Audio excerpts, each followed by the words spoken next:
This is CORDIScovery. Hello and welcome to this episode of CORDIScovery with me, Abigail Acton. Between the 6th and the 9th of June, Europeans will go to the polls to vote for the people that they want to represent them at the European Parliament. Members of the European Parliament will be making laws on the environment, social policies, migration, and every other important national priority with a European dimension. Democracy is a collective achievement, and 2024 has been called its biggest year. 8 of the 10 most populous countries in the world will hold elections in 2024, but the process will face challenges, perceived and unperceived. Internet disinformation campaigns, fake news, the impact of AI, social media echo chambers. Around 1.5 billion people globally will be exercising their right to vote. But just how safe is our democratic process? And how can we make it more secure? Our 3 guests, who all received funding for their research from the EU, are here to tell us what they are doing to meet the challenges facing democracy in the 21st century, working out how trust and distrust are generated, understanding the mechanisms that allow for the rise of far-right populism, and using machine learning to determine when disinformation can tip from internet chat into real-life threat. Jan Kubik is Distinguished Professor of the Department of Political Science at Rutgers University in the States and Professor Emeritus of Slavonic and Eastern European Studies at University College London. He is particularly interested in the rise of right-wing populism, which he studies from different perspectives, combining political, cultural and economic factors. Hi, Jan. Hello, thank you for having me. I'm delighted to be here with you guys. Nice to have you. David Dueñas-Cid is an associate professor of Kozminski University, Poland, and the director of Public Sector Data-Driven Technologies Research Center. His research looks at the intersection between digital society and e-government, with a clear focus on electronic democracy and internet voting. Welcome, David. Hello, Abigail. I feel truly privileged being here. It's really an honor to have you, David. Thank you. Sven-Erik Fickenscher is a researcher with the Center of Excellence for Police and Security Research at the Bavarian Police Academy in Germany. He is particularly interested in refining our understanding of how disinformation campaigns online can result in criminality, and how that knowledge can be used to help law enforcers focus on potential threats. Welcome, Sven. Thank you, Abigail. It's a pleasure to be here with you. Great. Jan, you were behind the Pop Rebel project, which drew on data and models from various disciplines to conduct an in-depth study of forces at play behind the rise of populism. You were clear that your focus is not just scholarly. The project serves as a platform for mutual learning. Like David, I know that you're interested in cultural dimensions, the subtleties of context in this case, of the rising support for what you're calling authoritarian right-wing populism. What are you finding? I guess the main finding is that this process that we observe is not just a political process. It is not just driven by economic factors, but it has a very strong cultural component, meaning that there are certain subcultures that exist that are particularly prone to accept this, say, more radical right-wing discourse. And on the other hand, there are political activists politicians who are ready to push this discourse. And this is often done, and that is perhaps the main thing, not just by political institutions, but by institutions of what we call cultural production. So most it is religious organizations, churches, but also school systems, art galleries, particularly the museums, particularly museums dealing with historical memory and such. So this is the process in which, I call this impact of those factors as coming sort of sideways. It is not the bottom-up mobilization of the people. It is not just top-down manipulation by politicians, but there is the sort of the third force, generally, which comes from those cultural institutions. And we often overlook the significance. On the other hand, right-wing populists these days seem to be very aware of the significance of those institutions. And when they come to power, they immediately try to achieve a control over them. Sometimes they succeed better, sometimes not, but the effort seems to be very similar. True, it's something that we sometimes overlook. It's sort of more insidious and more gradual, perhaps, and more far-reaching in a strange sort of way. And you mentioned when they come to power. I know that part of your project was looking at the mechanisms behind these rises to power. Can you tell us a little bit more about how that actually manifests itself? How do they come to power so easily? Why don't we see through them? I think that the first step in the analysis is to make a distinction between the mechanism through which they come to power and then the mechanism through which they stay in power. So the factors that influence their coming to power are a multitude, and they are sometimes accidental. One factor, mobilization. Another factor is some kind of accident at work that happens to the others. Or third factor is corruption and disillusionment of existing governments, more center, certain left, whatever they are. But, after a while, people get fed up. And this is, in the democratic society, you have this paradox that though enemies of democracy are free to advertise their products, right? They may be hiding them a little bit initially, but they say, we need to get rid of all those bums. We need to get them out of power, and then we will come and everything will be beautiful and dandy, right? And they grab, systematically, right, 30, 40, sometimes a little bit more percent of the electorate. What do we need to do to defend our democracies, Jan? Well, so far, we have 3 or 4 ideas that are a little bit more concrete. One is that we need to teach people the difference between right-wing populism and conservatism.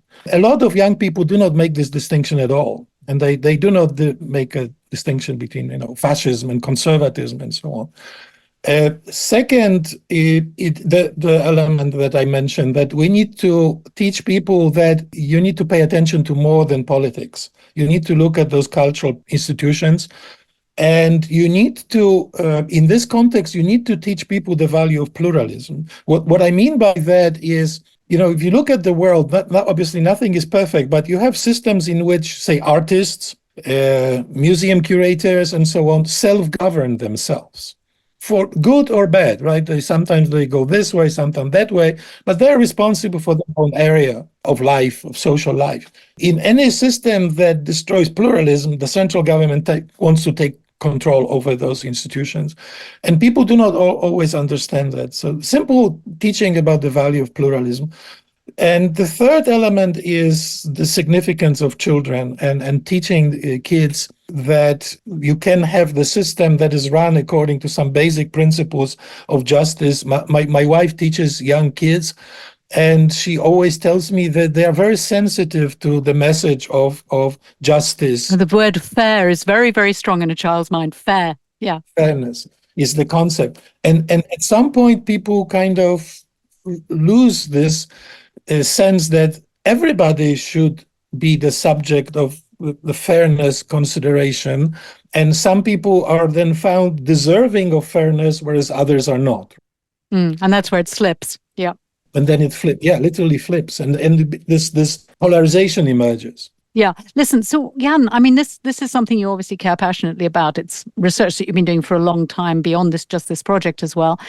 Why? Why do you care so much? I think that the main factor is my family story, which is very normal for someone born in Eastern Europe, which is the enormous suffering and tragedies brought about by 2 totalitarian systems, right? The Soviet and Nazi, and the people who died. My mother was tortured by the Gestapo, and her first husband was disappeared literally by the Soviets. We don't even know what happened to him, right? So this, looking back at the history of the 20s and the 30s, which I try to read as much as possible about, which is difficult sometimes, but the similarities are absolutely striking, right? There was the time where people didn't want to use fascism to label those phenomena, so they kind of danced around the term neo-fascism, semi-fascism, demi-fascism, but it is, there are similarities, obviously. And the similarity is the rejection, if not simply the hatred, of liberal democracy. which is simply the rule of majority constrained by the rule of law. Fascinating. Yeah.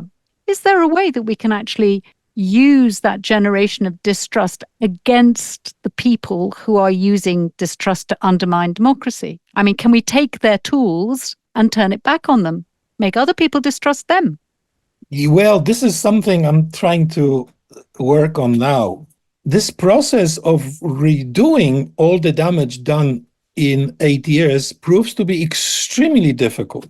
And it raises the question, is it possible to fix the legal system that is badly damaged, right? So there's an idea, maybe we should start from scratch, like, a new revolution of sorts, and the Constituent Assembly, and restart the system, and whatever they call it, the Third Republic.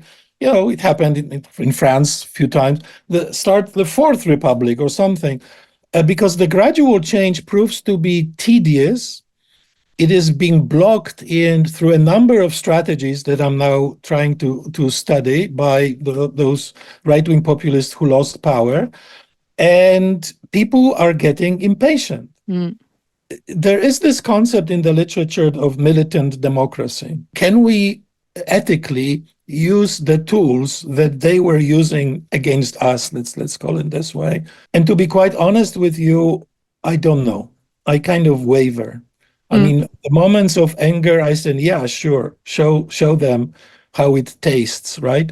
But on the other hand, you think, no, you cannot do that. You cannot be like them, right? Because otherwise there'd be nothing to fight against. You'd become absorbed. Tremendous dilemma. Yeah. Tremendous dilemma. And basically what happens, the system kind of muddles through. When it's permitted to. Excellent. Thank you very much. David, I'm going to turn to you. The Elect Trust Project, or to give it its full title, The Dynamics of Trust and Distrust Creation in Internet Voting, looks at how trust and distrust shape public discourse around internet voting and those promoting it. So what has your research thrown up about the use of the internet and other forms of distance voting, David? First of all, let me put a bit of background on my research. We are living every time more in mobile societies, that people are moving from one place to the other, they are changing their addresses and so on. And that finally creates this situation in which the turnouts are generally declining in many places, and technology has been labeled as one of the options for solving these kind of issues. So internet voting has been considered as the future of elections for already quite some time, but its implementation has not been easy so far. So if we would go back to 1999, we would think that in the future we are going to vote on using the internet. And if we ask themselves this question nowadays, we would probably reply the same, but we are still not there.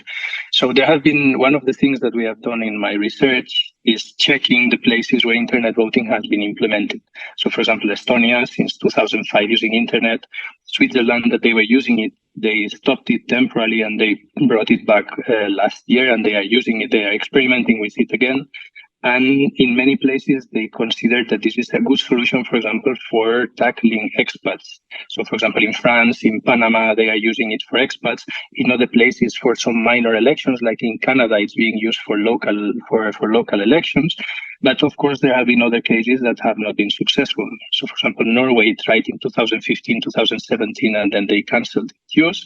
Australia, in New South Wales, they were using it and they cancelled. In Finland, in the Åland Islands, something similar. So let's say one of the things that it's at the core of everything is the concept of trust, which is central on my research. When we consider the notion of trust, obviously it's really crucial with regards to casting a long-distance vote. But I think you're finding some interesting things with regards to trust and distrust not actually being at the opposite ends of one single spectrum. Can you tell me a little bit more about what you're finding about the nature of distrust and trust? Of course. And let's say that in elections, everything at the end relates to trust. I mean, we need to, in order to trust the outcome of the elections, we need to trust the process. And the outcome is the important part because it represents the delegation of power. Somebody is giving the power to someone else. The citizens are giving the power to the president. The previous president is giving the power to the new president. Trust is a concept Trust and distrust, they have been considered as the two opposite logical ends of the same continuum. And on my research, I'm trying to use a different approach, not considering that the opposite of trust is distrust and the opposite of distrust is trust, but that trust and distrust, they are two complementary concepts that they go in parallel.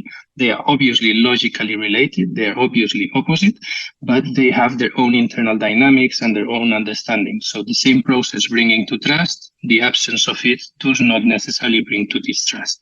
So that makes this picture a bit more complex, and it opens the door to understanding, for example, that some elements can bring to trust and distrust at the same time, or that some elements that they were bringing trust in the past, when they disappear, they are suddenly bringing distrust, or distrust is erupting. Okay, that's very interesting. Could you tell me a little bit more about that kind of idea? Because the idea that something could inspire trust and distrust at the same time is really, it sounds very, very interesting. Can you give us some examples of what you're thinking of a context that might do that? Sure. For example, in the Netherlands, they were using machines for casting ballots till 2005, 2006. And there was a group of hackers that demonstrated that the system was not trustworthy.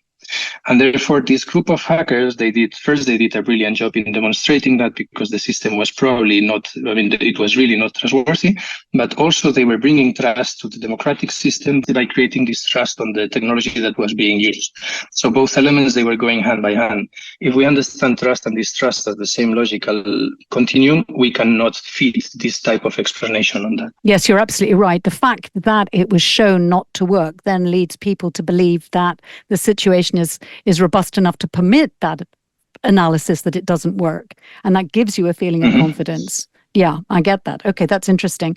So can you tell us a little bit more, please, about what some triggers might be for distrust and trust? Because, we tend to think fairly superficially, you distrust because you think someone's lying, and you trust because you believe that they're not, or something like that. But it's more sophisticated than that, isn't it? In fact, yeah, one of the core questions that I was trying to respond on my research, it was like, normally when we talk with experts on internet voting, on which are the elements that are bringing trust, they are normally putting the focus on the technological robustness, which obviously it's a crucial element for building trust, but it's not enough. In lame words, for example, my father would not trust an internet voting system because it's extremely secure and complex cryptography is in use. But he would trust internet voting for other reasons, that they are societal, that they are not related with the technology itself. And that makes the concept much more wide and much more interesting. So, for example, quite many elements that are bringing trust, they relate with positive previous experiences. So we can see, for example, the countries that are using internet voting, they continue using it even if they find problems on that, because they already had some positive experience. But those who never implemented internet voting, they found it really complicated to take the decision to start using internet voting, because there is not an experience legitimizing the positive use of that. And distrust, on the other hand, works in a really different way. Normally the cases that we saw where distrust was appearing, it was also absolutely not related with technological issues quite often, or it was appearing in a disruptive manner on a system that was being used. So trust is a process that is being built slowly, and distrust is an element that it was appearing abruptly from different interests. Yes, that's human nature. It's interesting, isn't it? It takes us a long time to build confidence in something, but no time at all to lose that confidence, indeed. What do you think we can actually take away from this work that you've been doing, David? What would be the key message that you would have to policymakers or people deciding whether to implement internet voting and so on? What would you say to them?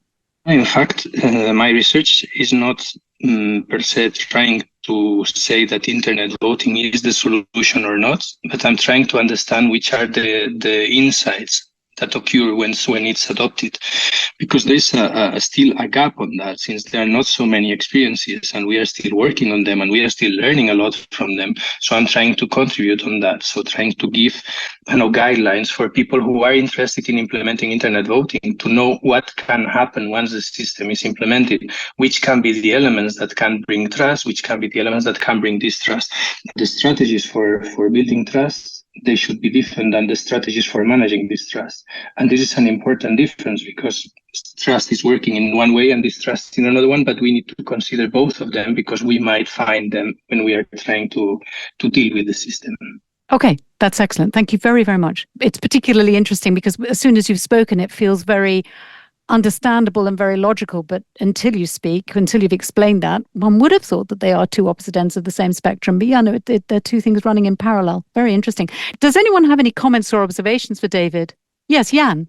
Yes, I do. So in your project, did you try to look at the variable of, let's call it ideological polarization? Because I suspect that in a culture that is more accustomed to cultivating pluralism and tolerance, that process of simultaneous trust and distrust happening is possible and may happen in the culture of, like driven by the right-wing populist discourse, say, where everything is binarized and polarized. They will produce ideas that will refuse the possibility of this duality because they want to see everything in a negative way or positive way, depending. So, for example, the distinction that you made was very interesting between trusting those hackers but distrusting the democracy, or the other way around. But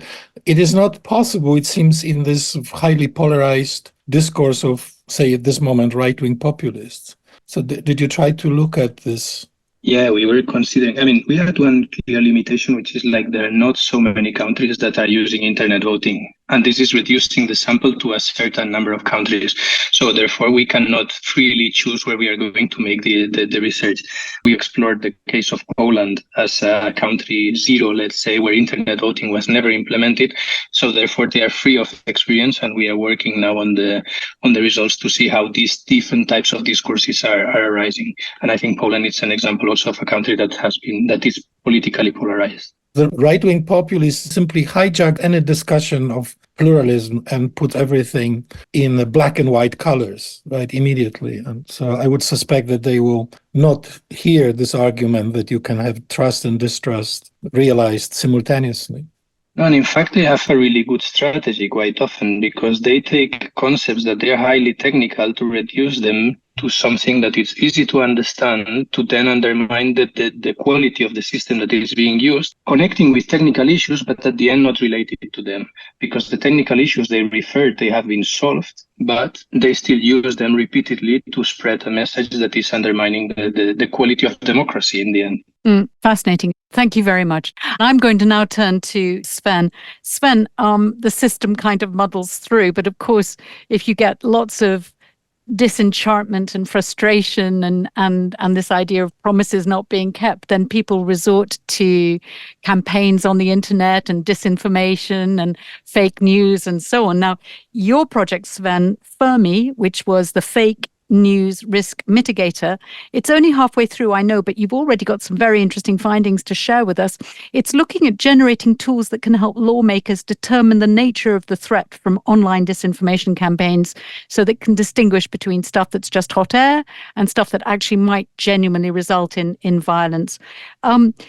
Can you tell us a little bit more about this? We've heard about trust and distrust not being the same spectrum, and populism being more than just a political phenomenon. So Fermi looked at the complexity that comes when you try to define what disinformation actually is. How's that going for you? Yeah, well, Abigail, first of all, thanks again for having me on. It's a great pleasure to do this with you and my colleagues. Actually, we've been facing a couple of challenges. One was to define disinformation in the first place, because it turned out there is no such thing as a universally accepted definition of the term disinformation in the EU and beyond. So what we did is we studied the definitions we could find and looked for common themes, common focal points. Turned out one of those common focal points was that disinformation is something that is being spread deliberately. So the person or the group spreading false allegations know those allegations to be false, which is very important, which is the key distinction between disinformation and misinformation, where the people that spread false allegations do not know them to be false. So that's something that features quite prominently in our working definition. Albeit, to be fair, it's been challenging to find matching data sets. So that's been one challenge. I suspect an even bigger challenge is that we are end-user oriented in the sense that we attempt to, because we got funded under a fighting crime and terrorism call, so we are end-user oriented in the sense that we attempt to develop tools for law enforcement agencies. And our law enforcement agency partners, as you can imagine, have been telling us time and again that, folks, this is all great, but distinguishing truth from lies is not part of our mandate. We're not even allowed to do that. Actually, sharing false allegations can be covered by free speech. People have a right to spread falsehood within certain limitations, but still, so that's something we needed to bear in mind. So what did we do? Well, long story short, we developed a couple of use cases where the borders of legality are being crossed in the sense that messages, disinformation activities are shared on social media that also cross the borders of legality in the sense that, well, illegal stuff is being shared, for example, by inciting violence or inciting terrorism, which is covered by the EU definition of terrorism, and something that is illegal across the European Union. So that's something we study in our use cases. And we develop a platform that will hopefully enable our law enforcement agency partners and at a later stage customers to investigate such activities and to come up with proper countermeasures. Okay, super. And so when you were looking at, it must be very difficult to try and help law enforcement to decide when disinformation campaigns are going to tip into real life violence, when the actual notion of disinformation is not something they can really get their teeth into because it's not part of their work. So yes, I can see that that's a conundrum. When you said use cases, what do you mean? You mean you found stuff going on online that you could study more closely? And if so, how did you study it? Or you mean you generated a simulation? What did you actually do? Where did you get your data? Yeah, well, that's a very important point. Well, first of all, on the use cases, we do 3 different use cases. That are all based on the idea that, again, we attempt to study the incitement of violence and terrorism. So the messages that will be studied by our end user partners in charge of the pilots are messages that are derived from right-wing extremism, left-wing extremism, and COVID-related extremism. COVID-related extremism is particularly interesting from a disinformation perspective, of course. Do you mean things like vaccine hesitancy and vaccine denial, vaccine hesitant? Yes, but not only that, also the spread of allegations that COVID was caused by, 5G technology and stuff like that. Sort of conspiracy theories. Conspiracy theories, yes, old-fashioned conspiracy theories in the sense that people spread things that, seem to be way out of line of ordinary thinking, but they resonated with numerous people out there, and in many cases, or at least in some cases, they carried out violent activities. According to the data set of the University of Maryland, the conspiracy theorist-motivated terrorist activity skyrocketed in the first year of the pandemic, and a lot of that had to do with COVID-related extremism. So that's one of the use cases that we do, which we think will hopefully lead to new insights, because there have been other studies on right and left-wing extremism, not necessarily from a disinformation angle, but I think the case on COVID-related extremism is particularly interesting and promising. Right, super. So you can see what's happening, you track the interaction, and how does it work? So you're getting information then you can share with lawmakers through the platform to say, this looks like it's going to be serious, this might be something you want to watch. How does that work? Right. Well, that kind of goes back to what I just said about the limitations of the law enforcement agency's mandate. So that's where the rubber hits the road. So our platform needs to be fed with a tweet or a post by a law enforcer, otherwise it doesn't work. So the law enforcer, and that's a distinction we need to make for legal reasons, also for ethical reasons. We are very, very conscious of the boundaries we operate in, and we do not mean to violate those in any way. So law enforcers need to make a decision in the first place whether or not to investigate a tweet or a post. If they feed our platform with the tweet or the post that needs to be investigated, then our platform can help them carry out the investigation in the sense of identifying right away all reposts, all retweets, all likes and dislikes, which we think can tremendously facilitate an investigation, because, of course, it's a huge effort to do that manually, to collect that evidence manually. It's cumbersome, it's time-consuming, it's very error-prone.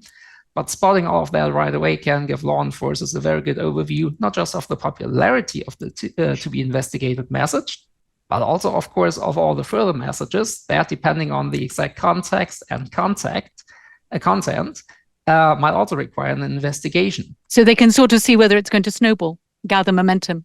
Exactly. Yeah. Exactly. So that's part of it. So that's the part I alluded to when I said, okay, we attempt to facilitate investigations. We also touched upon facilitating countermeasures in the sense of figuring out when such messages can lead to offline violence, which is even more challenging.